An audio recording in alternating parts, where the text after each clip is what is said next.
The fault. We believe that all men are created equal. To the magnificent mosaic that is America. From radio beacon to radio beacon. I have a dream today. Change has come to America. Believe it. Knock, knock. Who's there? It's a figment of your imagination. Randi Rhodes Show. Turn up your mind. Thank you, sir. Let me ask you this. There's been a conviction in the special counsel investigation of Mr. Manafort. Jury trial, conviction. There have been guilty pleas from Flynn, Manafort, Gates, Papadopoulos, and Michael Cohen, and dozens of indictments, including 13 Russian nationals, 3 Russian companies, and Roger Stone. Would you say the special counsel's investigation is a witch hunt? Are you overseeing a witch hunt? Congressman, as I've mentioned previously, the special counsel's investigation is an ongoing investigation, and so I think it would be inappropriate for me to... But you wouldn't oversee a witch hunt, would you? You'd stop a witch hunt, wouldn't you? Congressman, it would be inappropriate for me to talk about an ongoing investigation. You said that you're not interfering with the special counsel's investigation. Have you denied him any funds he's requested at all? Congressman, I can tell this is an important issue for you, but It's an important issue for the American public and for the whole world.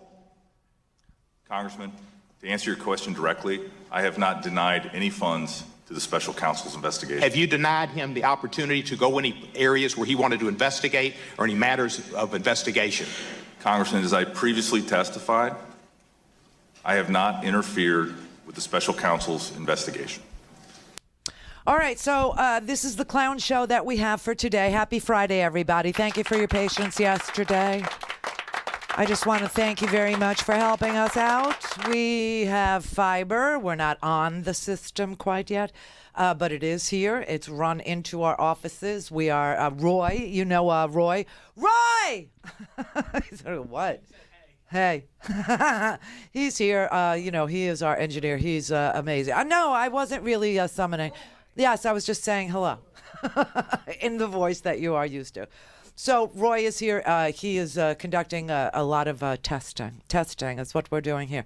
And then we will proceed. We will be on the fiber optic. We are installing an enormous amount of things. Remember I talked to you about, a good chunk of the reason why we haven't been able to expand our reach has to do with equipment. And I was looking at purchasing about, what are we up to, Roy? About $30,000 now? And counting. Yeah, about $30,000 worth of equipment and engineering. So please do give and give generously and support our efforts to bring you something really special to growing the show as we cover the clown show that is our current Congress. I just want to point out to you today that the bull of the House, the truck of the House, a congressman, I hope you know, I am sure people in Michigan know the name John Dingell, and I'm sure that they're familiar with, John Dingell Sr., who was John Dingell's father, and John Dingell, and then John Dingell's wife, Debbie Dingell. I'm not kidding. I mean, I know it's a funny name, but the Dingell family, for about 86 years now, has filled the seat just outside of Detroit in the House of Representatives. For 86 years, it's practically a fairly heirloom, that seat. Practically a fairly, I got to say, the whole Dingell family, between John Dingell's dad, John Dingell, who served under 11 presidents. The day that, this is crazy, but I've met John Dingell, and that's what, he was a truly amazing Congress member. He was a statesman. He was insane. He was so good. There were things that he did that, of course, along a voting record of 59 years, of course, there are going to be votes that, you were not down with. But for the most part, this guy, was 6'3". He weighed about 200 pounds. He was called the Bull. He was an amazing legislator who protected his home district, and his home district was the automaking industry, the automobile industry. He was in that way, he was probably the most powerful man in Washington who never became president. But, it's just, when FDR made the announcement that the Japanese had attacked Pearl Harbor and said this is a day that will live in infamy. John Dingell was, I think he was a page at the time in the House. And he was actually physically there that day when FDR announced that we were going to World War II. John Dingell went to World War II when he was 18, so he must have been a page at like 17 because he was president in the House chamber. And then he finally ran for election in 1955. And he served until, his father started in 1933. And then John Jr. Actually was elected in 1955. So imagine John Dingell, this man who's just passed away at the age of 92, was there for everything that matters to us. He was there for the passage of the Civil Rights Acts, the Voting Rights Act. He was there for the passage of Medicare, Medicaid. His father, back in 1940, I think his father served in, I know his father was elected in 33. I can't be sure of the year. I think it was maybe 43. His father was one of the first people to ever bring up national health care as an issue. And we finally got it with Junior. And that was when Ronald Reagan was running around and he was, getting the wives. I swear to God, this is amazing. This is what people remember, that Ronald Reagan had this record. Like an LP, like a piece of vinyl that went around saying that Medicare was pure socialism. We were going to devolve into some hellhole if we did Medicare, right? And so what Reagan did was he organized the wives. I know, but this is pre-internets. He organized the wives of doctors, and the wives of doctors would have card games or, socials or teas, and they would invite their friends over, and their friends were played this Ronald Reagan record, and they were encouraged then to go write letters to Congress to tell them that if we passed Medicare, the United States of America would become a hellhole. No, I'm not kidding. It's the same bullcrap that passes for, be very afraid of socialism now, as Donald Trump compares these great United States to a corrupt petrol state known as Venezuela. Venezuela is not the result of socialism. Venezuela is the result of an oligarchic, corrupt petrol state a la Russia, a la Chad, a la Sudan, okay? Freaks. They're all a bunch of lunatic freaks, I got to tell you. And, that's why when he gave this State of the Union, which is kind of where we left off the other day, and he was talking about socialism, I just wanted to punch him. We stand with the Venezuelan people. Oh, bite me. In their noble quest for freedom. And we condemn the brutality of the Maduro regime. He can hardly say it. Whose socialist policies have turned that nation from being the wealthiest in South America into a state of abject poverty and despair. It ain't socialism that did that. Here in the United States, we are alarmed by the new calls to adopt socialism in our country. I'll boo you. America was founded on liberty and independence, and not government coercion, domination, and control. We are born free, and we will stay free. Born free as the wind blows. We're not free. We are owned and operated by oligarchs. We are owned and operated by dark money, big money, PACs, you name it, etc. And AOC, let me tell you that this girl is on fire. That girl is on fire. She gave an example of what's to come with her as a congresswoman. She exposed to you something I've exposed to you, but she did it in Congress, and it was heard all over this country. Why America is fallen, why America is just becoming a corrupt oligarchy, and it's all about the money. You want your country back, you freaks? Oh, I want our country. Get the money out. Get the freaking money out. Let me tell you, Venezuela has been a petro state. What is a petro state? It means that their income, their GDP, everything is completely reliant on the export of oil and natural gas. And that economic and political power are concentrated in an elite minority at the very tippy top of that economy, and that the institutions of checks and balances of a Congress, of all the judiciary, all of the institutions of democracy are weakened and unaccountable, and corruption is widespread. America today has more in common with that description of a corrupt petrol state than it does with Denmark or Norway or any of the democratic, the social democracies in the world. And to compare us to Venezuela would have been a good comparison if he admitted that what he's got and what he's running and what he's presiding over is a corrupt petrol state. That's what America has become. You know, I got to play you this few minutes of Alexandria Ocasio-Cortez, because it was a complete and total explanation of how the swamp rats are eating your face. And the idea that Americans are looking down at others for the answer to how we got to this corrupt state that we're in is ridiculous. You need to look up. Look up, because that's where the poop is coming from. They are pooping on you, the elite. This tiny little slice of the population that can afford and does purchase the legislators, policy. Legislation is written by them, for them.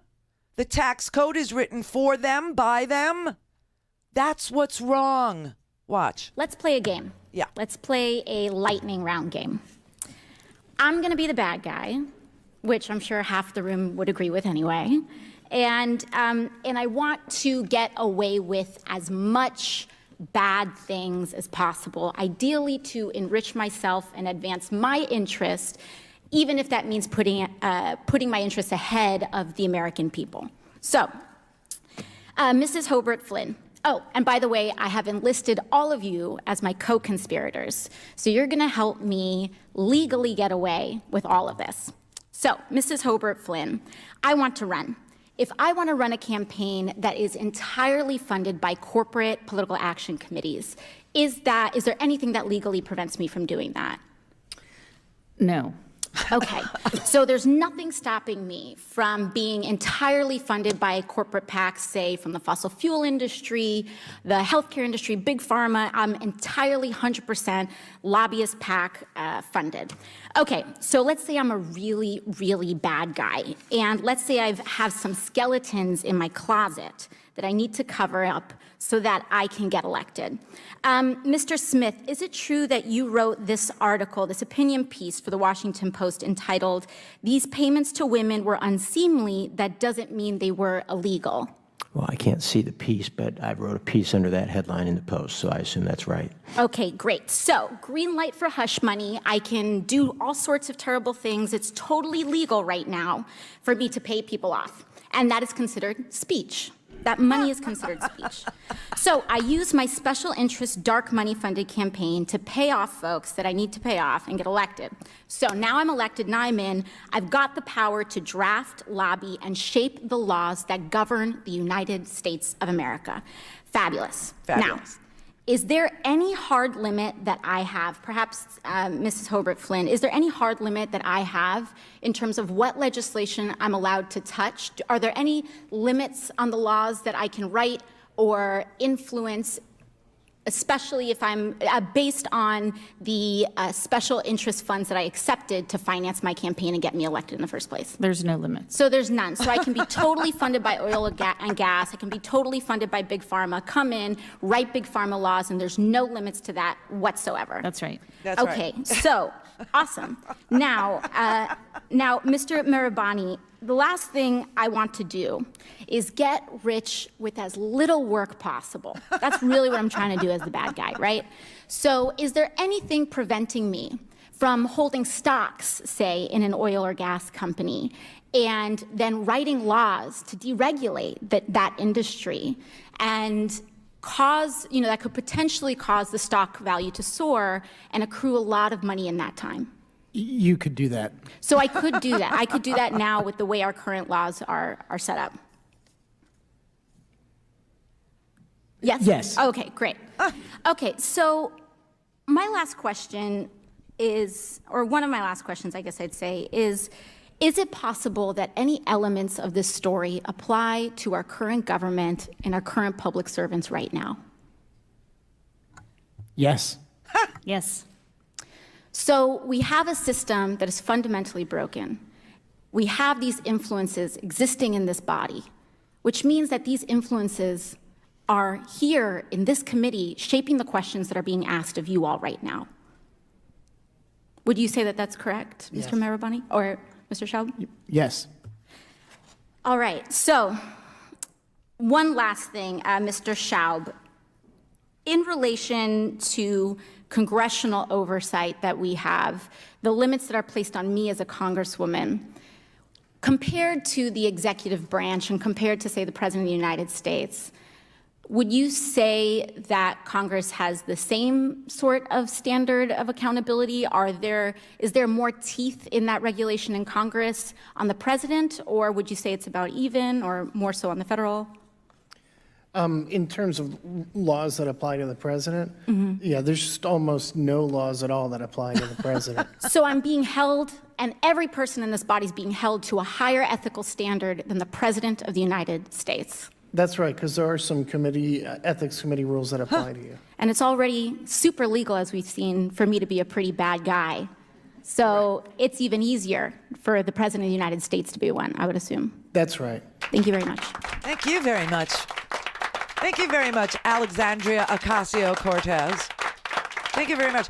These are the kinds of congresspeople we have been missing for a very long time. When John Dingell died, I realized that we had lost somebody who fought for the people. I realized that we had somebody who fought for Medicare and civil rights. The Endangered Species Act would never have happened. The Clean Air Act, he fought for and won. Do you remember when we used to understand about a $640 toilet being purchased by the Pentagon and the procurement waste and fraud that was going on? That was John Dingell. The first EPA administrator under Ronald Reagan was a hack who was representing industry. We're back to that now. He got her fired. What comes around goes around. Maybe we're going to have progress again. All things Randi at RandiRhodes.com. Go for launch. Speaking truth to power, the Randi Rhodes Show.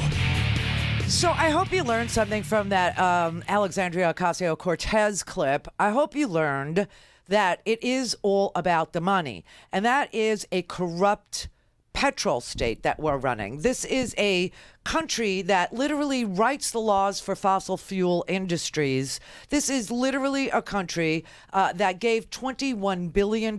We now know how much the banks got in this tax cut. $21 billion worth of tax cuts for big banks that were the absolute stick-up guys in the last crash that we had in 2008, okay? I mean, they just made $21 billion off of this tax cut. Same people that done it to us. I mean, this is just unbelievable. It's like a guy shot me, and, he said he was sorry, and then I handed him back the gun, and he shot me again. It is the most ridiculous system of self-governing because we're not self-governing. We're being governed by the uber ultra elite, the freaking rich billionaires, the bastards of the universe, the top 1/10 of 1%. They're the ones that are doing all of this to all of us. And so the beauty of what she did there is when you talk about campaigns and you talk about financing them and you talk about being able to legislate on the issues that the industries that supported you with their dark money supported you so that you could have a lot of legislation about, and that there are no limits. I think you realize we are Venezuela. I think you get that we are Chad. I think you get that we are some third world country. I think you get that we have become a corrupt petrol state. And the reason why we've become that is because we actually had Citizens United. We actually allow it. We actually encourage it. And we call payoffs free speech. We call money people. We call corporations people. It's so. But I hope the other thing that you learned from watching that little 5 minutes there that should have changed your life, should have changed your political stand. It should have been a clarifying moment of a clear, clarifying moment of absolute clarity. Should have been.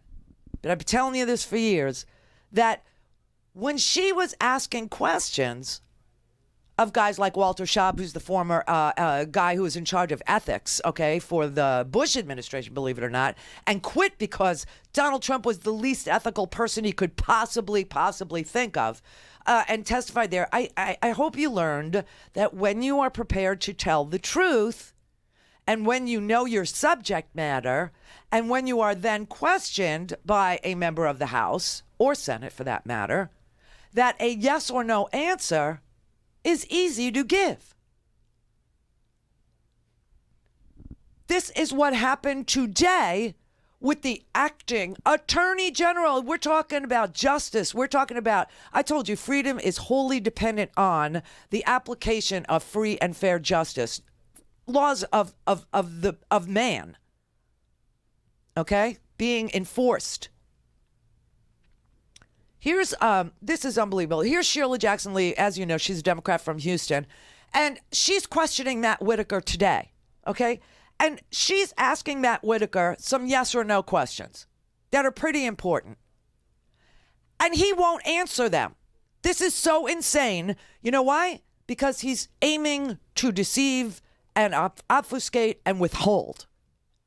Now, I want to tell you before I play this that Matt Whitaker has consistently this morning been testifying and consistently invoking executive privilege in his testimony today, saying that anything that he talked about with John Kelly, anything that he talked about with Donald Trump is privilege somehow. Here's how that works. Executive privilege can only be invoked by the executive. And Donald Trump hasn't invoked executive privilege. So all these claims that Matt Whitaker is making about being protected by an exhortation of executive, that hasn't even happened. It just didn't happen. Didn't occur. So that's all bull. But I just want to show you what happens when you can't give a yes or no question because you don't intend to tell the truth. It sounds like this. With the short time that I have, I want to make sure that your questions are answered in a yes or no matter. This is the first oversight hearing we have had in the Justice Department in almost 15 months. You did not have a confirmation hearing, and you have not yet appeared for an oversight hearing. Yes or no? Yes or no? Congresswoman, I am the acting. Yes or no? Have you appeared before an oversight hearing in the Congress? Congresswoman, I have not. It has been 10 years. Witness will answer the question as asked, please. Mr. Chairman. Mr. Chairman, if the parliamentary inquiry, if he feels that a yes or no is appropriate, he'll answer in a yes or no. If he does not feel it's appropriate, he should be able to answer in the appropriate. As many Democrat administration officials. Shut up, Doug Collins. Okay, first of all, let me just stop here for a brief moment. Doug Collins is obviously an arm of Donald Trump, okay? He's a little tiny arm. He's like a little thalidomide baby just growing out at Donald Trump's shoulder. And he is there to be a soldier for Donald Trump. This is sick. She asked a very simple question. I mean, right, just like you said. I don't want to say that, but he said basic as F, okay? It was just straightforward and real simple. Isn't it true that you were never confirmed, because he's acting, and isn't it true that you've never appeared before Congress for an oversight hearing at all, ever, about anything? That's a no-brainer. The answer clearly is no. He wasn't confirmed, so he's had no confirmation hearing. And there hasn't been an oversight hearing on the Department of Justice in the last 15 freaking months.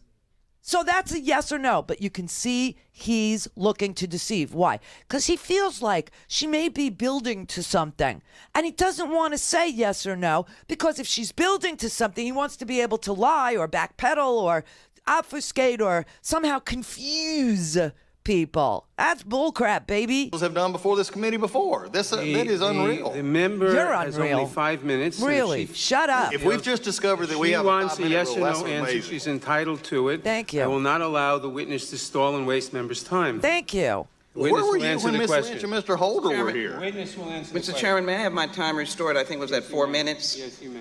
Thank you. Again, Mr. Attorney General, the question is, did you have a confirmation hearing, and has it been more than 10 years since you testified before Congress? Congresswoman, Can the it clock is- be restored? It was. I'm sorry, what was your, I don't know if your time's been restored or not. Mr. Attorney General, we're not joking here, and your humor is not acceptable. Now, you are here because we have a constitutional duty to ask questions, and the Congress has the right to establish government rules. She's holding up a constitution right there, in case you're wondering. And the snark from this man. This was not at the beginning of the hearing. This was like, smack dead in the middle of it. This was just such a dog and pony show. This was such a... I mean, you could hear the circus freaking music. Send in the clowns. They did. They sent in the freaking clowns. Matt Whitaker is a freaking clown. This was so painful. I can't even tell you. And it started off like, and this Doug Collins dude, oh my God, he started from the very beginning with let's take a vote and let's shut this thing down and every parliamentary inquiry and this and that and kept throwing temper tantrums all day.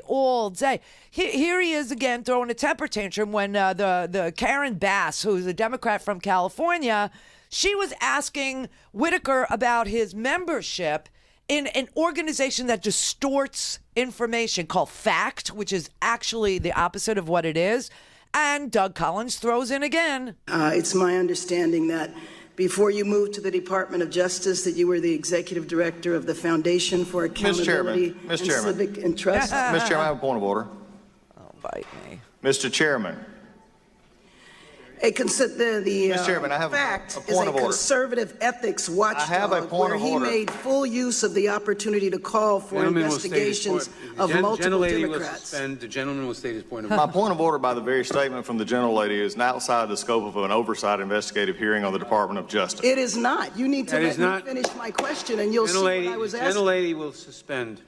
That is not a valid point of order. The gentlelady will continue. Thank you. Mr. Chairman, I make a point of order, rule pursuant to 10 of the House rules, that the question is outside the scope of... The gentlelady has the floor. Mr. Are you just going to overrun a point of order? Yeah.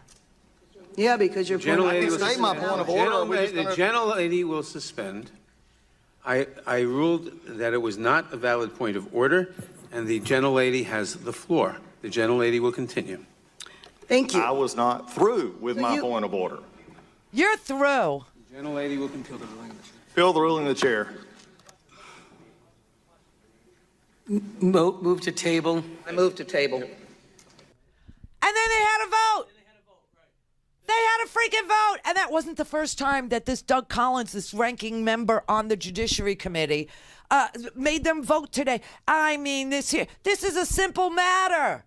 This is a simple matter. This man, before he became the Attorney General of the United States, yes, he's acting, he's not confirmed, but he is in charge of the Mueller investigation. And prior to him becoming the Attorney General of the United States, who currently is in charge of the Mueller investigation, he was the attorney at the Foundation for Accountability and Civic Trust, which is a bogus conservative organization that does absolutely nothing but find Democrats, only Democrats, and call for investigations of them.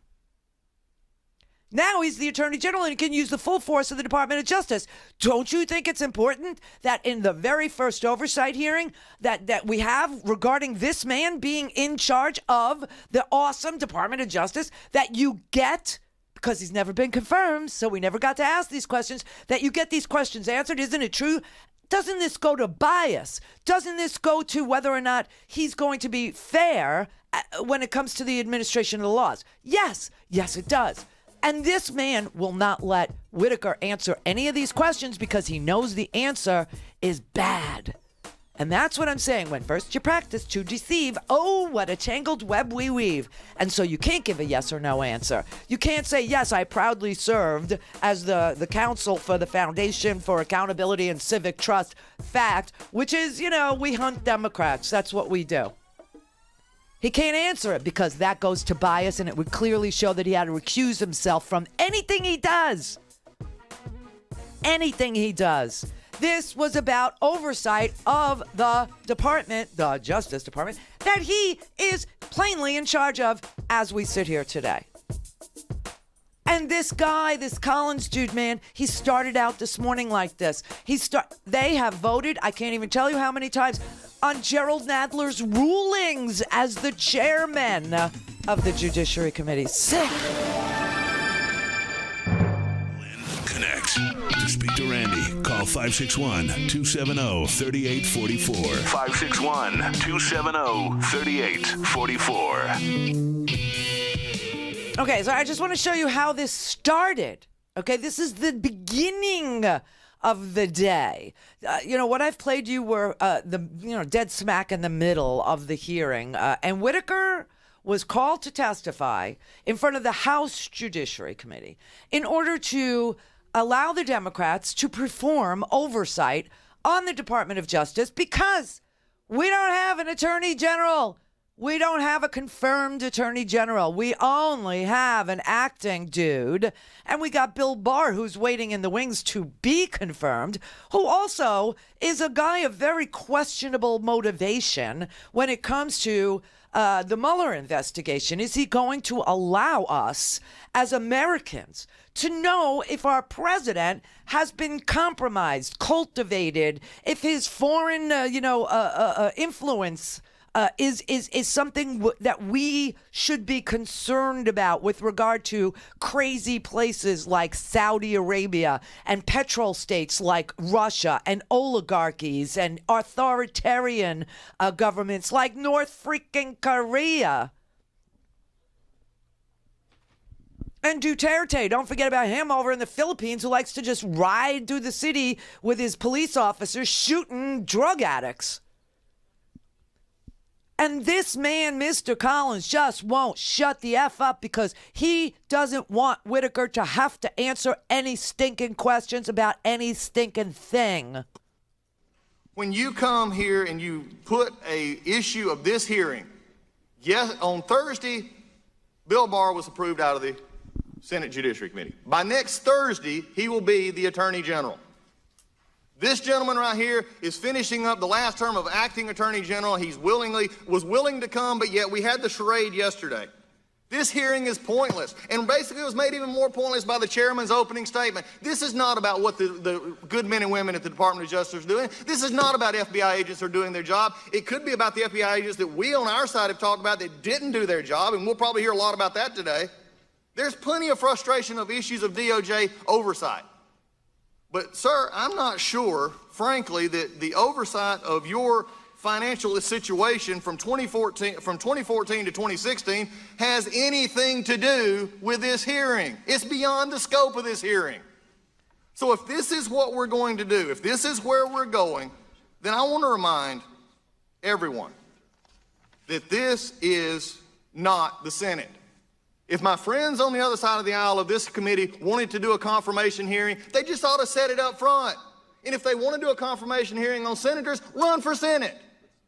This is not a confirmation hearing. This is a Department of Justice oversight hearing. Supposedly, I'm sorry. Back to theatrics again. The curtain opened up and we found out what was really going on. No, we want to damage the president. We want to talk about your private conversations. We want to talk about what you did and why the president, a most amazing quote I just heard a moment ago. We want to know why the president may have put you there for what he got. That's offensive. When we look at this and we go through this, Mr. Whitaker, there are a lot of issues that we've discussed personally, and there's also, as far as knowing this and discussing things that we could do at oversight that, frankly, on our side, we're frustrated with. And that's going to come out today. Why don't you say it? But for the chairman to do what we did yesterday, to have this hide-and-seek game, to play it all along, and then to willingly mislead the press and everybody else to think you're coming here today because of a partial assurance, not a full-blown cave, which is exactly what happened in his letter, is a travesty not only to this committee, but to the people watching and the reporters who thought it was real. Huh. When we look forward into this hearing today, it's time on this one, if this is the way we're going to go, then we'll have plenty of stunts. We're going to have plenty of theatrics. Bring your popcorn. I'm thinking about maybe we just set up a popcorn machine in the back because Oh, just shut up already, okay? The reason why he was called to testify before he leaves is because he has been briefed on the Mueller investigation. And they have the right, and they have the job, and they have the task in the Constitution to conduct oversight over this scam artist who was selling, a handicapped walk-in tubs and, razor blades and bilking veterans out of their hard-earned cash by saying that he could patent their inventions and literally stealing from them. They have the right to ask that man whether or not he was also scamming the United States of America when he became acting attorney general and was briefed on the Mueller investigation. Did he run back to Donald Trump and tell Donald Trump what Mueller had?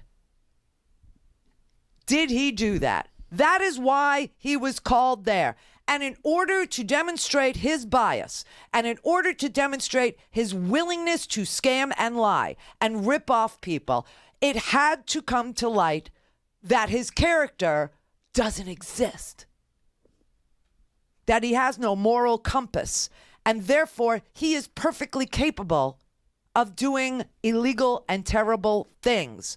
Now, after this idiot, this guy who was so disruptive all day today, this Doug Collins dude, was finally quieted, Gerald Nadler began to ask those questions. At a press conference last week, sir, you said that you have been fully briefed on the special counsel's investigation. I would like to better understand that comment. Yes or no? Since your appointment as acting attorney general, have you been briefed on criminal or counterintelligence matters within the special counsel's purview?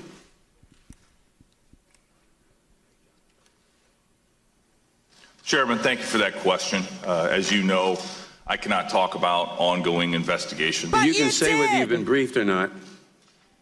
And as you commented about my recent press conference, as it relates to the special counsel's investigation, I have been briefed on it. So the answer is yes. Thank you. Were you briefed on those matters at any point while you were serving as Chief of Staff to Attorney General Sessions? Chairman, I know you're very interested in the special counsel's investigation, and so I want to be very clear about this. Because General Sessions was recused from the special counsel's investigation, I had no involvement in the special counsel's investigation. So the answer is no. Thank you. How many times were you briefed about the special counsel's work, and when did the briefings take place? Mr. Chairman, I've said all that I'm planning on saying about the number of times or the briefings that I've received on the special counsel's investigation. It is the subject matter of an ongoing investigation. I think it would be very improper for me, as I sit here today, to talk anything more about it. Whether you were briefed is the subject of an ongoing investigation? I didn't follow that. No, the number of times I've been briefed in my involvement in the investigation, sir.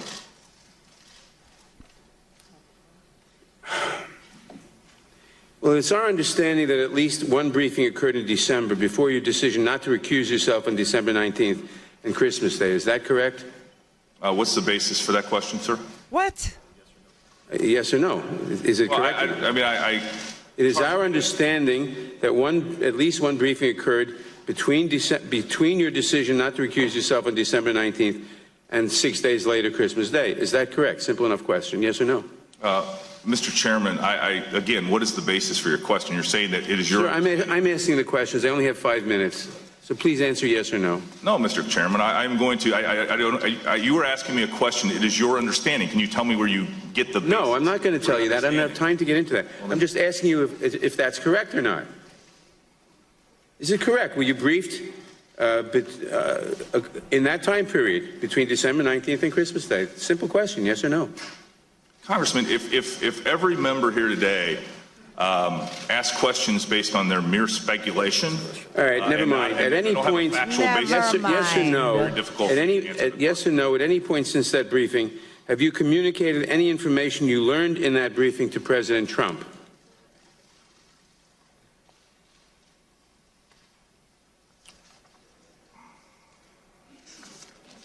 Mr. Chairman, I know that there is a unique yes or no special question, interest in this. Seriously, I'm sorry. Yes or no question. Have you communicated anything you learned in that briefing about the investigation to President Trump? Yes or no? Mr. Chairman, as I've said earlier today in my opening remarks, I do not intend today to talk about my private conversations with the President of the United States. But to answer your question, I have not talked to the President of the United States about the special counsel's investigation. So the answer is no. Thank you. Jesus, HP. And then he proceeds to tell Gerald Nadler, Mr. Chairman, I see that your 5 minutes is up. The snark from this guy, I mean, everybody was like, the whole freaking gallery, everybody there, all the other Congress members, they all gasped. Everybody was like, what, bug. And he does it again to Sheila Jackson Lee. I mean, he's like a Neanderthal, man. You know, he's like a little child. He's like a baby man. He's unbelievably like baby man.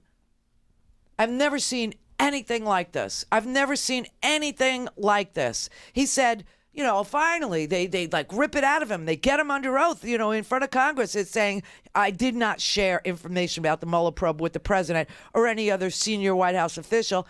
And he never discussed his views with Donald Trump or anyone in the White House or any surrogates. He finally answers the freaking question. Now you have him on the record saying he didn't. However, I find that completely hard to believe. You know, this man was selected because he would get the briefing and tell the president everything that Mueller had, or at least what, you know, he believes Mueller had. And, you know, this idea that he wasn't briefed and he can't answer the question and it's executive, that's a lie, because nobody exerted executive privilege, and the only one that can is Trump himself.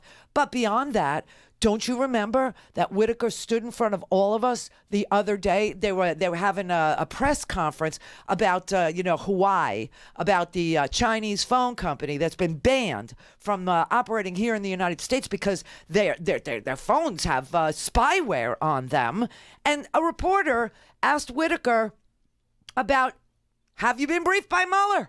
Because everybody wants to know, what do you know, and what did you tell, and who did you tell, and did you tell Rudy, and did you tell Trump, and did you tell anybody at the Justice Department, or did you tell Bill Barr? Did you tell anybody what Mueller has? And remember what Whitaker said? Oh yeah, I was briefed by him, and he told me that he's almost done. And then the next day, Roger Stone is indicted. And we realize when we read the indictment that it ain't even close to being done. So he lied.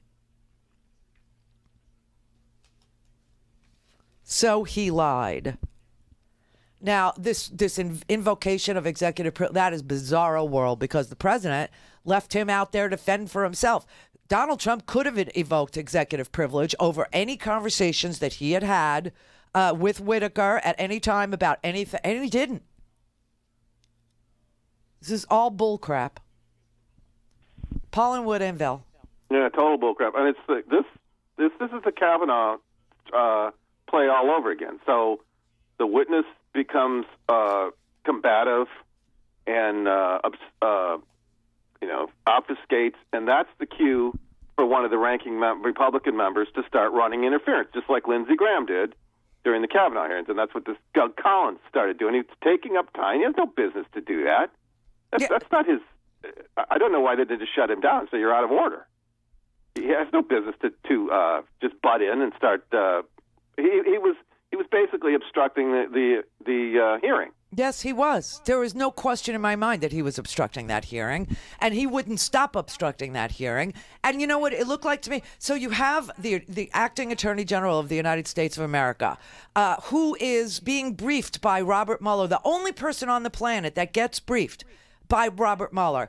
And of course he has to answer questions on his way out the door about, did you brief Bill Barr? Did you brief the president? How much information did you give to Rudy Giuliani or any other? Did you talk to John Kelly about it? You know, this kind of thing. These are inbounds questions. And this man shows up with all this snark. And then, you're right, the Republicans, it's like the Democrats ask a tough question. And then, you know, the Republicans come and throw him a life preserver. Right, and get in the way. And I don't understand. You know, he kept, well, the whole thing is, Mr. Chairman, your 5 minutes is up. That's the same fucking bullshit that Kavanaugh did with, was it Amy Klobuchar or whoever was questioning him at the time about the... Yeah. Do you have a drinking problem? Yeah, when Amy Klobuchar asked him if he had a drinking problem, which was the subject of an inquiry about his fitness to be a Supreme Court justice, he said, he turned to her and he goes, do you have a drinking problem? And she said, you know, my father is an alcoholic. He's a recovered alcoholic. So that's how I know one when I see one, right? Right, pretty much. Right. Yeah. No, it's true. I mean, this was bizarro world. And every hearing that we're going to have, just so you know, because now the Democrats control the House, Adam Schiff has said that he is starting the investigations. And the only reason why the investigations haven't started prior to this is because of the shutdown. We had 35 days of a shutdown, which accomplished something for Trump, and that was a delay in the oversight hearings, either at the Intelligence Committee or the transmission of congressional testimony given by Roger Stone and Jr. and Bannon and, you know, you name it, all the people that came, you know, were called. Those transcripts couldn't be transmitted to Mueller for his use until now because they shut down the government, right? And so now you have the Intelligence Committee under Schiff starting to begin the investigations there. And this today over here was the Judiciary Committee, obviously. And then you're going to have the Oversight Committee with Elijah Cummings. And it's all going to start. So I want you to know this is only going to get worse and more snarky and more combative and uglier.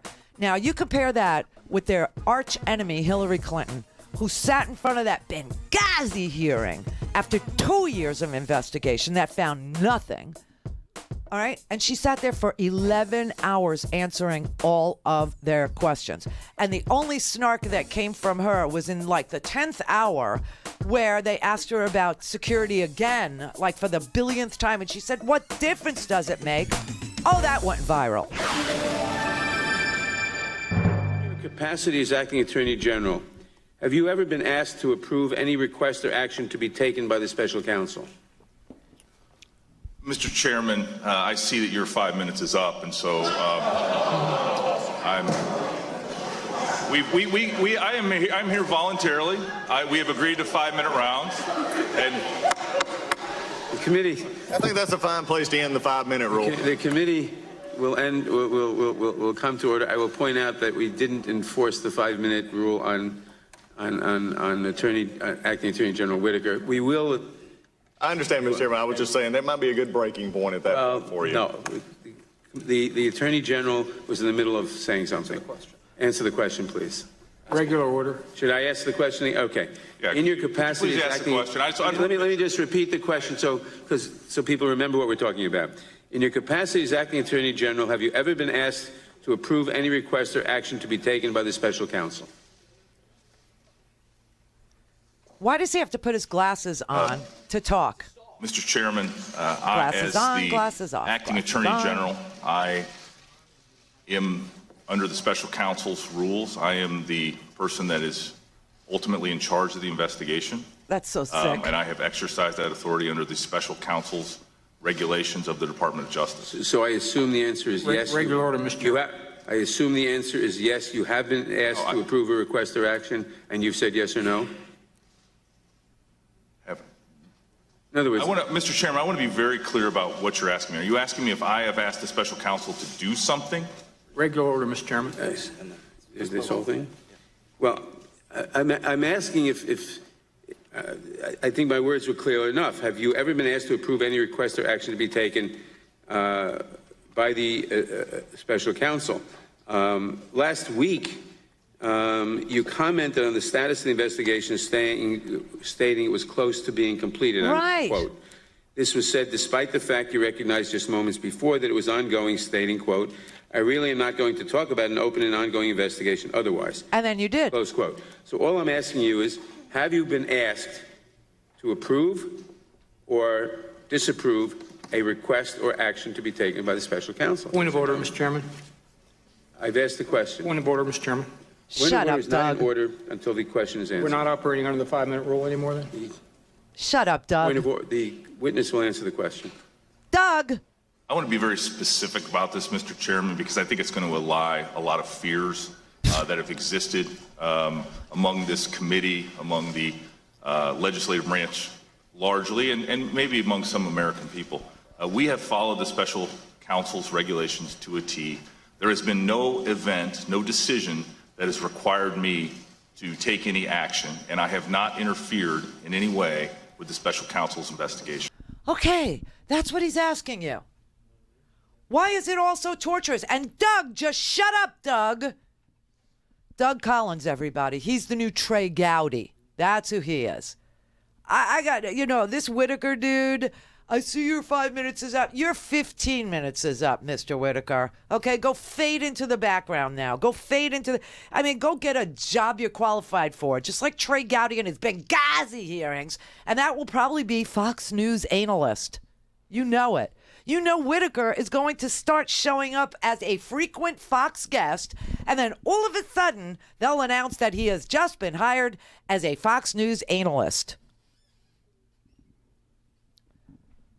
And the reason why Whitaker is sitting there is to please Donald Trump, who will then recommend to Doug Schein that Fox News takes Whitaker and gives him a job that he can handle, Fox News analyst. That's what's going on here. I don't know if everybody is very clear with you about that. That's what's going on here. The only reason why Whitaker was, uppity and nasty and snarky and smarmy is because he was trying to say to Donald Trump, hey, I'm with you. Tell Bill Schein I need a gig. I want to work at Fox News. That's what was going on here this morning. And that's really sad and sick because this man has been in charge of the Department of Justice for months now. And when he gave that press conference the other day, he was asked about the special counsel's inquiry, and he said, it's almost over. And that's what prompted the question. Did you tell him it's almost over? Did you advise Mueller that his money's running out? Did you tell him this has to all come to an end? That's why they asked that question. Jesus. Dennis in Buffalo. Yeah, Randy, can he be compelled under a subpoena? I got two questions. Can he be compelled under a subpoena to be more forthright in his yes or no answers? And can we put Collins off the committee? Okay, here's how it goes. The subpoena power, a subpoena can only ask for a person to show up or papers to show up. That's all a subpoena can do. You can issue a subpoena for documents and a person. Then after that, once the person is under questioning, you can, if you don't think that person is being responsive, you can hold them in contempt. Okay, and that's pretty much all you got over there. What was your other question? Collins. Can we get him off the committee? He seems to be obstructing justice. I see. No, the Republicans staff their own staff on each committee. Remember, we didn't have members of the, the Intelligence Committee. The Republicans wouldn't name who they were putting on the Intelligence Committee, so the Intelligence Committee couldn't operate. That was another stalling tactic. First, we had a shutdown, and then the Republicans wouldn't name their members who would be in the minority, obviously, on the Intelligence Committee. So they're very good at stalling. This is what this all is. Can we require somebody from the Republican side of the aisle to leave a committee? No, only the Republicans can do that. They hand out the committee assignments and they enforce the committee assignments. Wow. And I'm sure they're very pleased with Collins' obfuscation and delay today, his tactics. Wow. Yeah, but listen, if a witness, let me explain to you why this hearing happened. This hearing happened to get the Attorney General acting in that capacity today to testify under oath to Congress. Now, if in the end it is shown that Whitaker lied to Congress today, then that is what they call a 1001 violation. You can't lie to the FBI. You don't even have to be under oath. You just can't lie to the FBI, and you just can't lie to Congress, okay? And so if the reason they had this today was just to get him on the record, saying what he was going to say, and while he tried to delay and stall, we still got answers from him. And those answers are his answers, and they will always be his answers. And going forward, if we find out that he lied, that he did brief Kelly, or he did tell Donald Trump, or he did brief Junior, or he did share information with Ivanka or Jared or anybody else, then he will go to jail. He will actually be prosecuted for lying to Congress, just like Michael Cohen was prosecuted for lying to Congress, just like Manafort was prosecuted for lying to Congress, just like Roger Stone is being prosecuted for lying to Congress. So today, the goal was just to get him on the record telling what he had to tell under oath. That's it. What about the rest of the members that are on the committee that I didn't get to hear from? All I got to hear was Collins and the chairman. Well, if you watch the whole thing, you got to hear everybody. You got to hear Nadler. You got to hear Sheila Jackson-Lee. You got to hear Miss Bass. You got to hear all of them. All of them. They all asked questions, and some of them got answers. Others of them didn't. But the answers that we needed to get him on the record giving, he gave. And those questions, the important ones were, did you brief anybody in the executive branch about what Mueller told you? How many times were you briefed by Mueller? Why did you make those comments at that press conference the other day? Why did you say that the Mueller investigation was almost over? Where did that information come from? Did you give orders to Mueller to end his investigation, or did you ask him to do anything? His answer, after teeth pulling, after craziness, after Baldy actually sat there and, I'm invoking executive privilege. If you're playing that game where you have to do a shot every time a Trump official commits perjury, you'd be really drunk today, in my opinion. You'd be really, really wasted right now, because I believe that man committed perjury over and over and over again, despite trying to avoid it. So, here's what we know. A subpoena can only subpoena a person to appear or documents to appear. That's it. The quality of the answers, that falls under, did you lie about a material fact? That would be perjury or a 1001 violation, where you can't lie to Congress, you can't lie to the FBI. And if they found him to be ridiculously unresponsive, they could have held him in contempt of Congress. But he was responsive after all. He was responsive with his delayed and tortured answers. Took a lot to get him to answer questions, but he answered them because he's a schmuck. Wendy in Canada. Hello, Randy. How you doing? Today I was saddened to hear about John Dingell. Me too, man. I don't think people appreciate some of the incredible representation this country has been lucky enough to have. Dingell is one of those. Another one is Barbara Jordan, and it's Black History Month. And, if people don't remember Barbara Jordan, the first black woman, this woman came from the deep freaking South, okay? And I pulled some of her just to show you the kind of representation we have been lucky enough to have along the line. And she was the one that actually called for Richard Nixon's impeachment. Okay, and this woman, she died way too early. I think she had multiple sclerosis and leukemia all at the same time. But wow, what a powerhouse she was. And John Dingell, too. John Dingell, I used to drive by the Veterans Hospital that he got built in Michigan back in the day.